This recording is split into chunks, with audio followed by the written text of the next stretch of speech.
সম্মানিত ভিউয়ার্স, আসসালামু আলাইকুম রহমতুল্লাহি অবরাকাতু। সিজনাল অ্যালার্জি একটি বাচ্চাদের কমন প্রবলেম। বাংলাদেশের শতকরা 90% শিশুকে কোনো না কোনোভাবে সিজনাল অ্যালার্জিতে আক্রান্ত করে থাকে।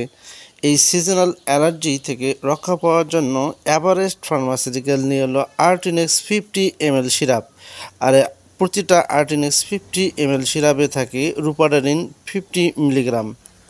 প্রতিটা আর্টিনিক সিরাপের দাম হচ্ছে 60 টাকা। সো বন্ধুরা, রুপাটারিন একটি দীর্ঘমেয়াদী এবং কার্যকরী মেডিসিন। আর্টিনেক্স নন সেডেটিভ জাতীয় H1 রিসেপ্টর অ্যান্টাগনিস্ট, অর্থাৎ অন্য যে কোনো অ্যান্টিহিস্টামিনের থেকে আলাদা।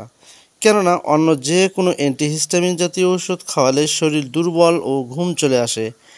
একমাত্র রুপাটারিন প্রিপারেশন খাওয়ালে শরীর কম দুর্বল এবং ঘুম কম ভাব ভাব অনুভূত হয়। এছাড়াও আর্টিনেক্স PAF-কেও বাধাদান করে। একটা গুরুত্বপূর্ণ বিষয় হলো, শিশু যদি ডেঙ্গু জ্বরে আক্রান্ত হয় তাহলে আর্টিনেক্স বা রুপাটারিন জাতীয় ঔষধ খাওয়ালে 50% মৃত্যু ঝুঁকি কমে যায়। এছাড়াও আর্টিনেক্স সিজনাল অ্যালার্জি এবং পেরিনিয়াল অ্যালার্জিক রাইনাইটিস ও আর্টিকেরিয়াতে অত্যন্ত কার্যকরী একটি ঔষধ।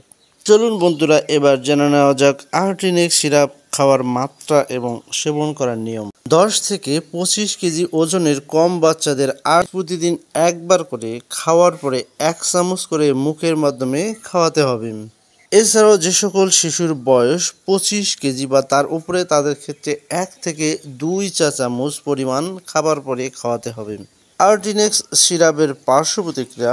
প্রতিটা মেডিসিন এর পার্শ্ব প্রতিক্রিয়া থাকে, তেমনি আর্টিনেক্সেরও সামান্য কিছু পার্শ্ব প্রতিক্রিয়া রয়েছে।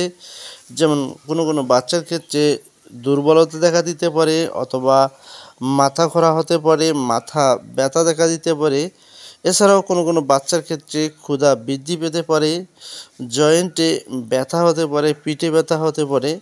এছাড়াও জ্বর ভাব মনে হতে পারে, বুক ধড়ফড় করা, ডায়রিয়া হতে পারে। তবে ঔষধ গ্রহণ বন্ধ করলে এই পার্শ্ব প্রতিক্রিয়াগুলো এমনিতেই চলে যায়। তো সম্মানিত ভিউয়ার্স, আর্টিনেক্স সিরাপ খাওয়ার আগে একজন অবশ্যই অভিজ্ঞ চিকিৎসকের পরামর্শ নিয়ে তারপরে আপনারা খাওয়াবেন। সো সম্মানিত ভিউয়ার্স, আর্টিনেক্স সম্পর্কে আরও কোনো কিছু জানার থাকলে ভিডিও নিচে কমেন্ট করে জানাতে ভুলবেন না। সেই সাথে ভিডিওটি আপনার কোনো উপকারে আসলে চ্যানেলটিকে সাবস্ক্রাইব করে দিতে ভুলবেন না। সো সম্মানিত ভিউয়ার্স, আজকের মতো এখানেই বিদায় নিচ্ছি। দেখা হবে নতুন কোনো ভিডিওতে। আল্লাহ হাফেজ।